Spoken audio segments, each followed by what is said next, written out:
આપણે જાણીએ છીએ કે 29મી ઓગસ્ટની સમગ્ર દેશમાં નેશનલ સ્પોર્ટ્સ ડે તરીકે ઉજવણી કરવામાં આવે છે, કેમ કે એ દિવસે મેજર ધ્યાનચંદ, જેને ઓલિમ્પિક્સમાં 3 ગોલ્ડ મેડલ ઇન્ડિયા માટે જીતેલા હતા, એનો જન્મ જયંતિ છે.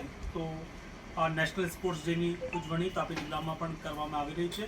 એ ઉજવણીના ઉપલક્ષમાં 29મી, 30મી અને 31મી દિવસો અનેક પ્રોગ્રામ યોજવામાં આવે. 29મી ઓગસ્ટે સવારે તમામ શાળાઓમાં, કોલેજીસમાં, ITIsમાં સ્પોર્ટ્સ ડે તરીકેની ઉજવણી કરવામાં આવશે, જેમાં સ્પોર્ટ્સ ડેના અને ફિટ ઇન્ડિયાની શપથ લેવામાં આવશે અને વિવિધ પ્રકારની રમતોનું ત્યાં આયોજન થશે. 30મી ઓગસ્ટે પોલીસ વિભાગ દ્વારા જે પોલીસ પરેડ ગ્રાઉન્ડ છે એમાં વિભિન્ન પ્રકારનું આયોજન કરવામાં આવશે, જેમાં તાપીના લોકો ભાગ લઈ શકે છે. 31મી ઓગસ્ટે તાપી જિલ્લા વહીવટીતંત્ર દ્વારા એક સન્ડે ઓન સાયકલ થીમ ઉપર સાયકલ સ્પર્ધાનું આયોજન કરવામાં આવશે, જેમાં પણ તમામ લોકો આમંત્રિત છે. એના ઉપરાંત પણ અનેક પ્રકારની વિભિન્ન પ્રકારની સ્પર્ધાઓનું આયોજન તાપીના લોકો માટે કરવામાં આવશે, જેની થીમ નેશનલ સ્પોર્ટ્સ ડે અને ફિટ ઇન્ડિયાની રહેશે.